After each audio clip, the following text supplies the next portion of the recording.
हाँ तो दोस्तों, आज अपन नेक्स्ट जो अपना टॉपिक है, जो राजस्थान बोर्ड की एग्जाम में 3 नंबर का क्वेश्चन आपको देता है, जिसमें आप 3 नंबर बहुत ही आसानी से प्राप्त कर सकते हो, वो है आपका हाइट एंड डिस्टेंस। ये जो अपन अब कंटिन्यू क्लासेस ले रहे हैं, ये आपका जो टाइम है उसको देखते हुए लिया जा रहा है।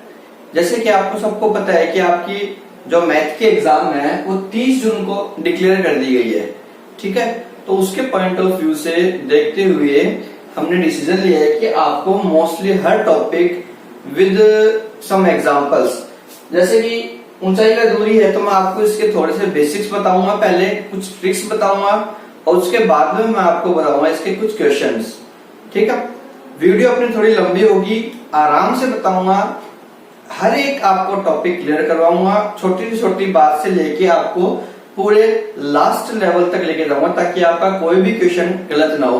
तो वीडियो पूरी देखो, वीडियो को बिल्कुल भी स्किप मत करो, ठीक है। अब अपन बात करते हैं हाइट एंड डिस्टेंस की, ऊंचाई और दूरी।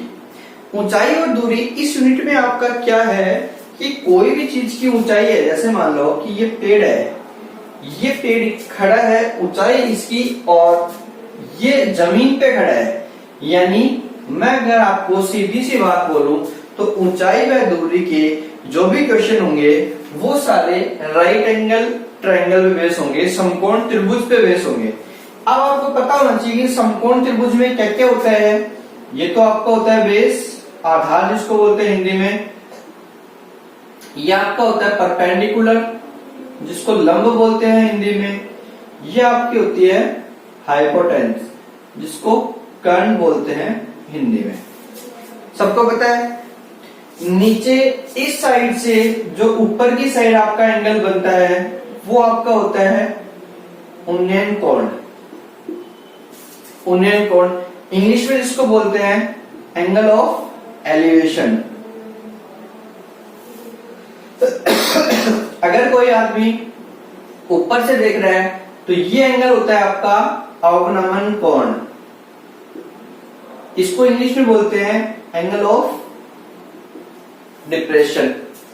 बेसिक चीजों से स्टार्ट कर रहे हैं, छोटी से छोटी बात बताऊंगा आपको, और जो आपके लास्ट क्वेश्चन तक जाएगी, इसीलिए मैं आपको हर छोटी बात बताने की कोशिश कर रहा हूं, ठीक है। इसमें आपको क्या होता है कि या तो आपको आधार देगा और एक थीटा देगा, आपसे पूछेगा परपेंडिकुलर, या फिर आपसे परपेंडिकुलर बेस देके, यानी 3 चीजों में से कोई भी आपको 2 चीज देके रखेगा और तीसरी चीज आपसे पूछी जाएगी। एक छोटा सा, अगर मैं आपको एग्जांपल की बात करूं, छोटा सा एग्जांपल देके बताता हूं कि क्या हो सकता है, कैसा क्वेश्चन बन सकता है। जैसे मान लो मैंने बोला कि माना कोई पेड़ 45 डिग्री एंगल पर है, 40 पेड़ जो कि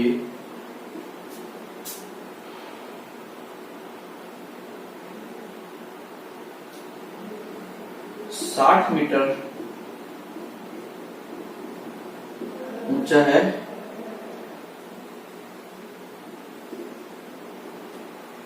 उन्नयन कोण उसका 30 डिग्री है, तो उसकी आधार से दूरी बताइए। जैसे अपन इस क्वेश्चन की बात करते हैं कि कोई एक पेड़ आपको दे रखा है जिसकी हाइट आपको 60 सेंटीमीटर दे रखी है, कि 60 मीटर ऊंचा है, उसका उन्नयन कोण जो है वो 30 डिग्री का है। सबसे पहले आपको क्या करना है, कोई भी अध्ययन क्वेश्चन आपको सबसे पहले राइट एंगल ट्रायंगल बना देना है। तो मीटर 60 ऊंचा है पेड़, ये आपकी 60 डिग्री हो गई। थीटा आपके पास कितना है, 30 डिग्री का, तो ये आपका 30 डिग्री का हो गया, ठीक है। आपसे क्या पूछा, उसकी आधार से दूरी, यानी ये बतानी है आपको, ठीक है। आराम से समझो, कोई जल्दीबाजी नहीं है। आपको दिया हुआ क्या है, देखो लंब आपको दे रखा है परपेंडिकुलर, आपको पूछा है बेस, आधार पूछा है। आधार और लंब, ये देखो किस में आता है, आधार और लंब tan। इसमें आपको एक और ध्यान रखना है, सिर्फ ऊपर वाले थीटास का यूज करना है, नीचे वालों का नहीं करना है। तो लंब और आधार किस में आया, tan में। परपेंडिकुलर और बेस किस में आया, tan में। सबसे पहले अपन लिखेंगे कि इन ट्रायंगल ABC में tan थीटा जो है वो आपका क्या होता है, P/B, यानी लंब बटे आधार। तो थीटा की वैल्यू कितनी दे रखी है आपको, 30, और परपेंडिकुलर आपको कितना दे रखा है, 60। आधार आपको पता नहीं है, या फिर इसको x ले लेते हैं अपन, ठीक है। अब देखो tan 30 की जो वैल्यू है वो टेबल से आपको निकालनी है। तो टेबल में जब आप देखोगे तो tan 30 का मान है 1/√3। टेबल में जब आप देखोगे tan 30 का मान है 1/√3। टेबल भी आपको कैसे बनानी है उसकी भी मैंने आपको शॉर्ट ट्रिक बता रखी है, 2 शॉर्ट ट्रिक बता रखी है टेबल की वैल्यू फाइंड करने की, आप दोनों देख सकते हैं। क्रॉस मल्टीप्लाई कर लो, x की वैल्यू जो है वो आ जाएगी आपकी 60√3। आपको क्या करना था, x से निकालना था, x की वैल्यू 60√3 आ गई। ये छोटा क्वेश्चन है ना। एक नंबर में जो आपका है वो इस टाइप का क्वेश्चन आ सकता है, लेकिन अब अपन बात जो कर रहे हैं वो 3 नंबर के क्वेश्चनों की कर रहे हैं।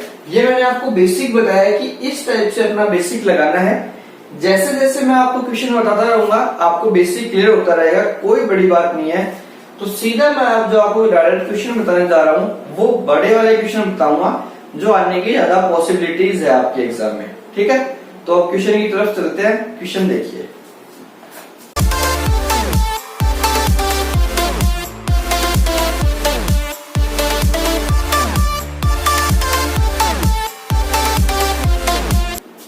जैसा कि अपन बात करते हैं क्वेश्चन नंबर 11 आपकी बुक का देखो, विविध प्रश्नमाला का 11वां जो क्वेश्चन है वो लिया है अपन ने।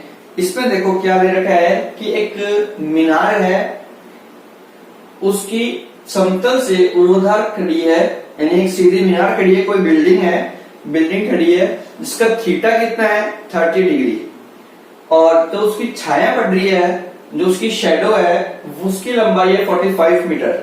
तो आपसे बोल रहा है कि आप उस मीनार की लंबाई बताइए। जैसे मान लो कि कोई मीनार खड़ी है आपकी ऐसे, ये मीनार खड़ी है, यहाँ कोई थीटा है, यहां से देखने पर जो आपका थीटा बन रहा है वो है 30 डिग्री का, और मीनार की छाया की लंबाई आपको 45 दी हुई है। आपसे पूछ लिया मीनार की लंबाई बताओ। क्वेश्चन समझ में आ गया। ये आपको सबसे पहला काम करना है डायग्राम बनाने का। अगर आपका डायग्राम सही बन जाता है तो 90% चांस हो जाते हैं आपके क्वेश्चन सही होने के। और जो डायग्राम बनाने हैं मोस्टली आपका 90 डिग्री का एंगल, राइट एंगल ट्रायंगल बनाना होता है। उसमें फिर कुछ चेंजमेंट हो जाते हैं, वो मैं बताऊंगा आपको क्वेश्चन टू क्वेश्चन। ये बन गया आपका, और कुछ बात बोल नहीं रखी। अब यहां से देखो आपको बेस दे रखा है, परपेंडिकुलर पूछा है, आधार दिया हुआ है, लंब पूछा है। बेस परपेंडिकुलर, आधार लंब, किसमें, tan में, ठीक है। आपको लिखना है त्रिभुज ABC में इन ट्रायंगल ABC क्या लगेगा भाई, tan थीटा लगेगा। tan थीटा में क्या होता है, परपेंडिकुलर अपॉन बेस, मतलब लंब बटे आधार। थीटा की वैल्यू कितनी है 30, परपेंडिकुलर कितना है x, बेस कितना है 45, बेस कितना आपका 45। अब tan 30 की जो आपको वैल्यू रखनी है वो टेबल में से रखनी है, जो कितनी होती है tan 30 की वैल्यू 1/√3, और ये आपका आ गया x/45। तो इसको ऊपर ले दो, x यही रहने दो, ये आपका आ जाएगा 45/√3। अब इसको क्या करना है आपका, इसको रेशनलाइज कर दो। कैसे, √3 से अंश व हर को गुणा करने पर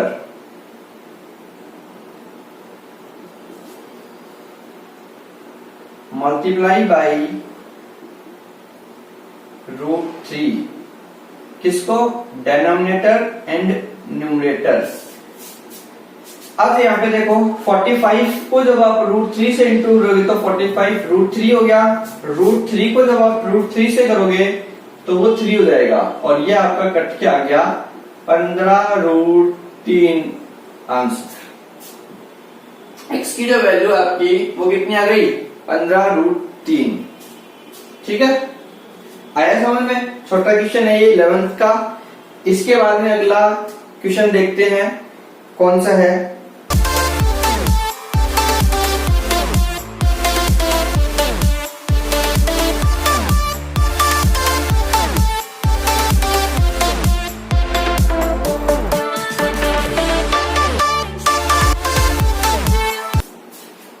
अब जैसे अपन क्वेश्चन नंबर 12 लेते हैं।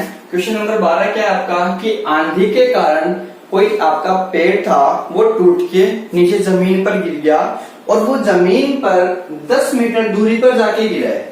जैसे बात करते हैं अपन कि ये कोई था पेड़ और वो 10 मीटर दूर जाके गिरा और एंगल कितने पे गिरा वो 60 डिग्री पर।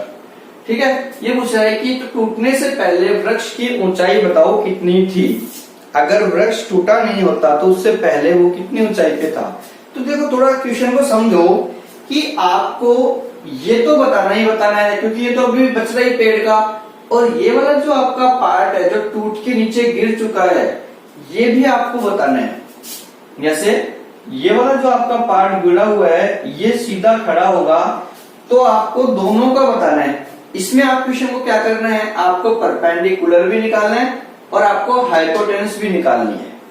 ये वाला क्वेश्चन देखो कैसे होगा, सेम पैटर्न है, बस इसमें प्रोसेस आपको 2 बार कर देनी है। सबसे पहले तो अपन निकालते हैं इसका परपेंडिकुलर, लंब निकालते हैं, लंब और आधार। लंब और आधार 10 में आ रहा है, सीधी सी बात है, इसको नाम दे दो कुछ ABC। तो अपन लिख देंगे त्रिभुज ABC में इन ट्रायंगल ABC क्या लगाएंगे अपन tan थीटा लगाएंगे और क्या होता है P/B हिंदी में लिखेंगे लंब बटे आधार। tan थीटा, tan थीटा कितना है आपके पास, थीटा की वैल्यू क्या है 60, तो अपन यहाँ पे थीटा की जगह लिख देंगे 60। परपेंडिकुलर, परपेंडिकुलर कुछ भी नहीं है आपके पास तो आपको लिख देना है x और बेस कितना है आपके पास 10 मीटर।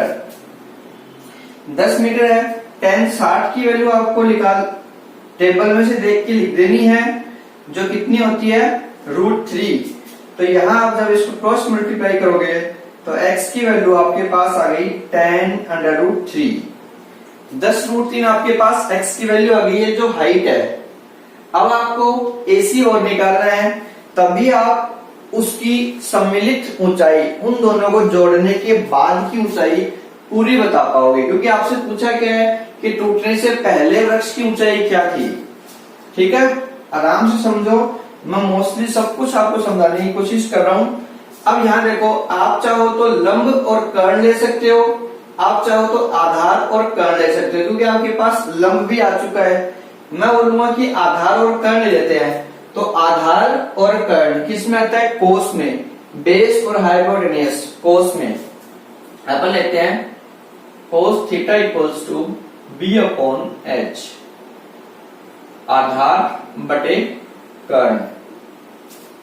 ठीक है, थीटा की वैल्यू कुछ चेंज नहीं होगी, वही लेना है आपको 60।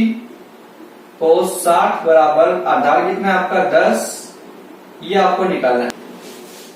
कोस 60 का जो मान होता है आपका वो होगा 1/2, है ना।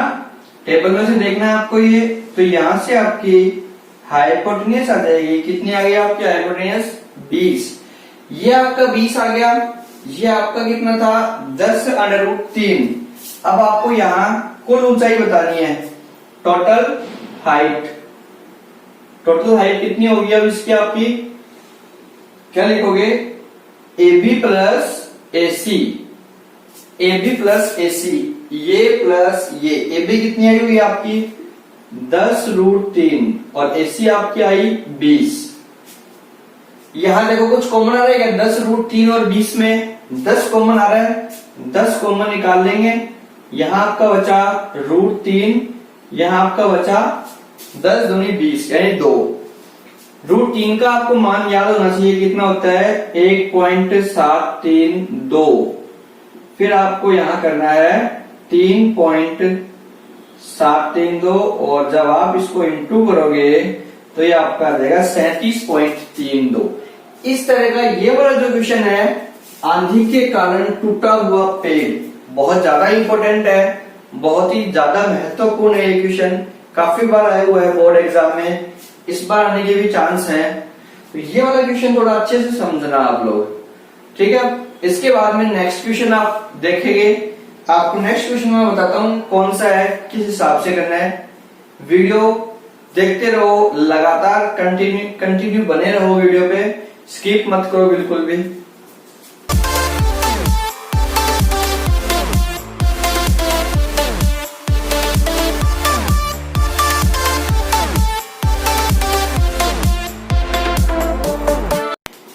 अब आपका अगला क्वेश्चन है जो आपकी बुक का 13 नंबर का क्वेश्चन है। 13 नंबर का जो क्वेश्चन है उसमें आपको दिया हुआ है कि एक अपूर्ण मीनार के आधार से 120 मीटर दूर, यानी कोई मीनार है जो आपकी पूरी नहीं बनी हुई है, इससे 120 मीटर दूर से जब अपन देखते हैं इसका कोण बनता है 120 डिग्री। सॉरी, इसका जो कोण बनता है वो है 30 डिग्री का, ठीक है। मीनार को कितना ऊंचा बनाया जाए कि कोण आपका 60 डिग्री का हो जाए।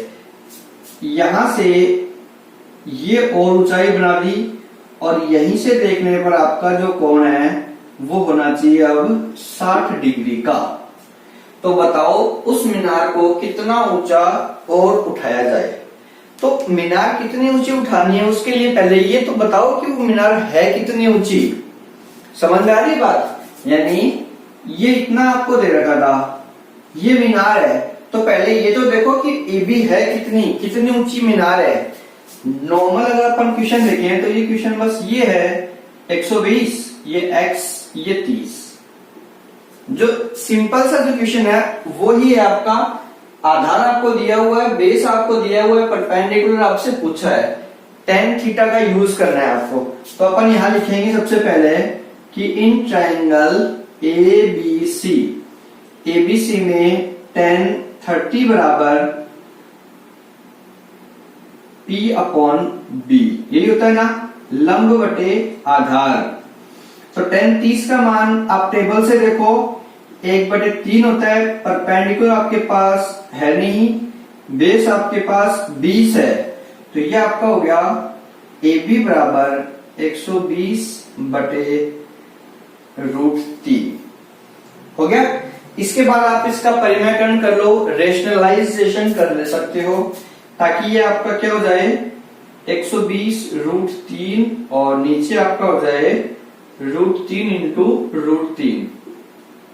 परिमेयकरण तो करना आता होगा, नहीं करना आता तो ये भी बता दिया जाएगा, डरने की कोई बात नहीं है।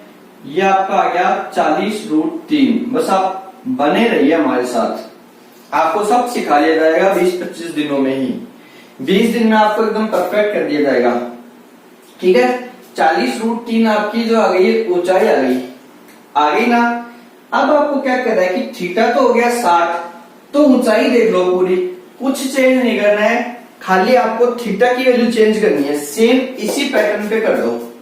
यहां लिख लेता हूं मैं, अब डी ले लेते इसको नाम, तो इन ट्राइंगल BCD। अब क्या आपको BCD लेना है, BCD में बेस आपको दिया हुआ है, हाइट। अब ये मत मानो कि आपने यहां से यहां तक निकाल लिया है, आप ये मानो आपके पास बिल्कुल ही हाइट नहीं है, आपको पूरी ही निकालनी है ना। फिर देखो वही बात आती है tan थीटा वाली। tan थीटा क्या होता है P/B tan थीटा।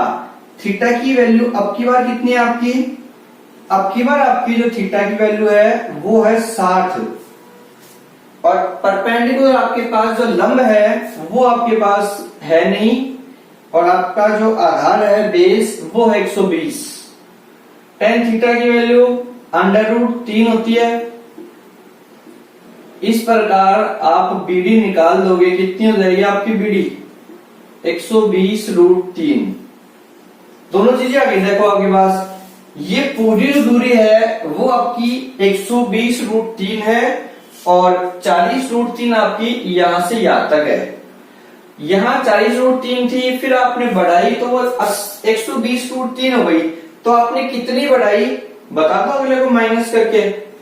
120√3 में से 40√3 माइनस कर दो, आपका बच जाएगा 80√3।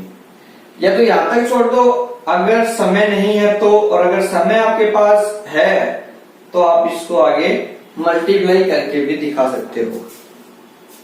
आई बात समझ में? एक स्टेप थी, एक स्टेप को सिर्फ 2 बार आपको दोहराना था थीटा चेंज करके, और आपका जो आंसर है वो इजीली निकल के आ जाएगा। इसी तरीके के क्वेश्चन है, बिल्कुल घबराने की जरूरत नहीं होनी चाहिए आपको। बहुत ही अच्छे से आप इसमें 3 में से 3 नंबर ला सकते हो।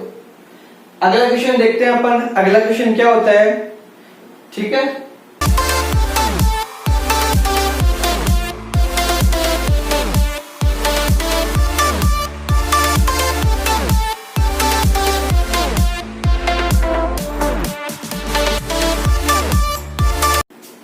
अब जैसे अपन अगले क्वेश्चन नंबर 22 की बात करते हैं।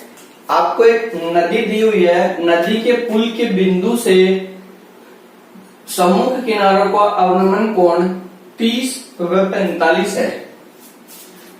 पुल की 4 मीटर की ऊंचाई है, तो नदी की चौड़ाई बताओ। नदी मान लो जैसे ये आपकी नदी है, ठीक है। नदी से ये 4 मीटर की ऊंचाई पर कोई पुल बना हुआ है।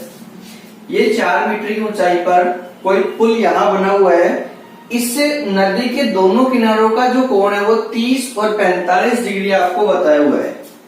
जैसे ये वाला कोण, और सीधा ले लेते हैं अपन, यहाँ पे इसको डगमगाते नहीं है क्योंकि मैंने आपको बोला है कि हर एक एंगल 90 डिग्री लेके आपको मान के चलना है।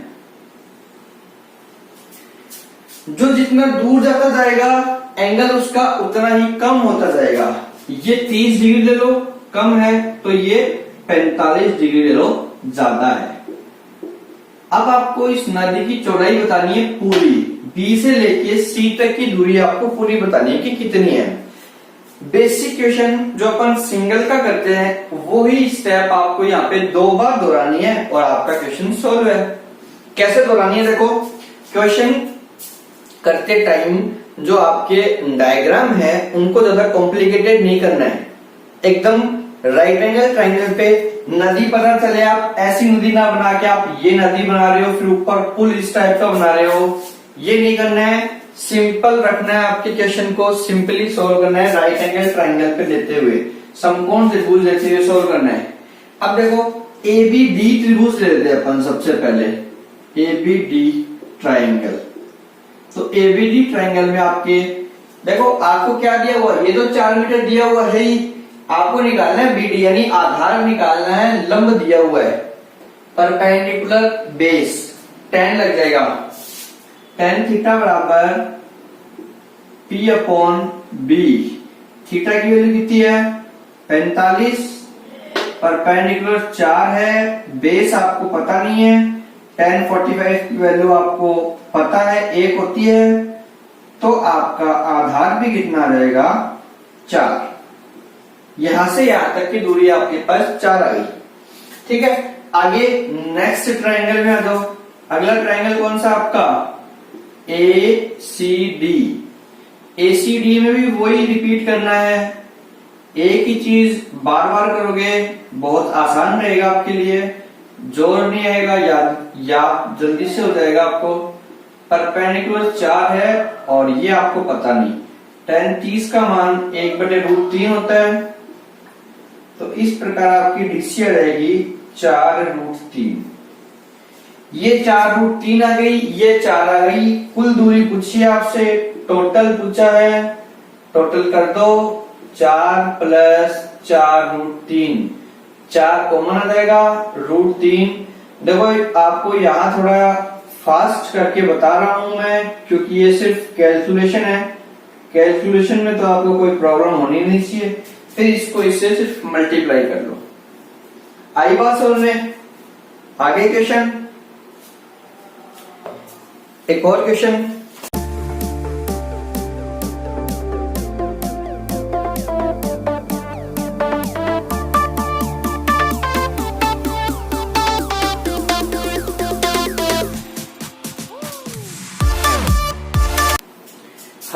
डिस्टेंस। अगला क्वेश्चन आपका देखो, समुद्र तल से 60 मीटर ऊंचे लाइट हाउस से जब अपन देखते हैं तो अपन को दो जहाज एक दूसरे के जस्ट पीछे दिखाई देते हैं, है ना। और उन दोनों जहाजों के जो थीटा है वो 30 और 45 डिग्री के बने हुए हैं। क्वेश्चन को आराम से समझो, कोई बड़ी बात नहीं है, बहुत आराम से समझ में आएंगे आपको। एक लाइट हाउस है जो 60 मीटर ऊंचाई पे खड़ा है, ठीक है, समुद्र तल से। यहां से आपको दो जहाज दिख रहे हैं, एक जहाज ये रहा, एक जहाज ये रहा, दोनों एक दूसरे के पीछे चल रहे हैं, एक ये रहा, एक ये रहा। एक का थीटा 30 है, एक का 45 है, तो जो पास में होगा ना वो थीटा बड़ा होगा और जो दूर जाता जाएगा वो कम होता जाएगा। फिर अगले ने पूछा है आपसे कि बताओ दोनों जहाजों के बीच की दूरी कितनी है। सेम क्वेश्चन है, देखो वही क्वेश्चन है, सेम रिपीट हो रहे हैं बार बार, एक जैसे क्वेश्चन है। आपको इसमें क्या करना है, सबसे पहले ABC ट्रायंगल ले लो। आप ABC ट्रायंगल ले लिया, ABC ट्रायंगल लेके आपके पास परपेंडिकुलर है तो आप बेस निकाल दो सीधा सा, खत्म कहानी। फिर उसके बाद में आप ले लो ABD ट्रायंगल। ये भूल जाओ कि आपके पास BC है, यहां भूल ही जाओ, सीधा BD निकालो आप पूरा इससे, और जो पूरा BD आएगा उसमें से BC माइनस कर दो, वो दूरी बच जाएगी। देखो कैसे करना है, थोड़ा सा आपको यूज करना है कि अपन जितना सिंपल हो सके उतना सिंपली सॉल्व करें क्वेश्चन को, ज्यादा कॉम्प्लिकेटेड ना करें। मैं आपको बताता हूं, इन ट्रायंगल ABC त्रिभुज अपन लेते हैं। सीधी सी बात है, इतने क्वेश्चन कर लिए, इतना तो पता चलने लग गया होगा कि tan लगेगा या क्या लगेगा। tan theta equals to P/B। Theta की वैल्यू कितनी है 45 और P कितना है 60, तो B भी आपका कितना आ जाएगा, tan 45 की वैल्यू क्या होती है, 1 होती है, आप सबको पता होगी। तो आपका जो बेस है, आपका जो आधार है, वो भी आपका कितना आ गया, 60 डिग्री आ गया। अब ये चीज भूल जाओ कि आपका 60 कुछ आया हुआ है। अब ले लो आप त्रिभुज ABD ले लो। अब आप ABD में मैं बात करता हूं, tan थीटा बराबर P/B, लंब बटे आधार। tan थीटा की वैल्यू कितनी है इस बार 30 डिग्री, और परपेंडिकुलर कितना है आपका 60। tan 30 का मान रख दो 1/√3, क्रॉस मल्टीप्लाई करोगे तो बेस आपका आ गया 60√3। ये 60√3 है, ये 60 है, आपको इतना ही तो बताना है, तो इन दोनों का डिफरेंस कर दो बस खाली। तो दोनों जहाजों के बीच की जब दूरी निकालने की बात आती है तो यहां लिखो दोनों जहाजों के मध्य दूरी, और दोनों जहाजों के मध्य दूरी क्या होगी 60√3 माइनस 60 कॉमन निकाल लो, √3 माइनस 1, √3 की वैल्यू होती है 1.732, और इस तरह आपकी ये आ गई 0.732। अब इसको इंटू कर लो,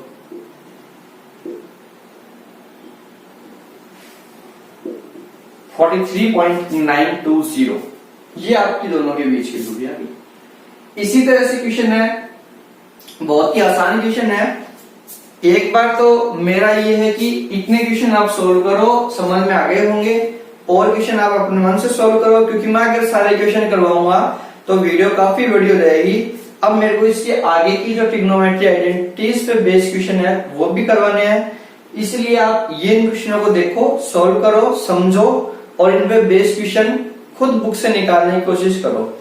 एग्जाम जैसे पास आएगी तो मैं आपको एक पूरी तरीके से इन क्वेश्चनों पे बेस्ड वीडियो, जो बड़ी बड़ी वीडियो होंगी, लंबी वीडियो अपन प्रोवाइड करवा देंगे, ताकि कोई प्रॉब्लम हो तो आपको उनसे गाइडलाइन मिल जाए, अच्छे तरीके से आप क्वेश्चन ज्यादा से ज्यादा अटेम्प्ट कर पाए। लेकिन जो मैं क्वेश्चन करवा रहा हूं वो प्लीज आप जरूर ध्यान से देखिए, करिए अपने में, ठीक है।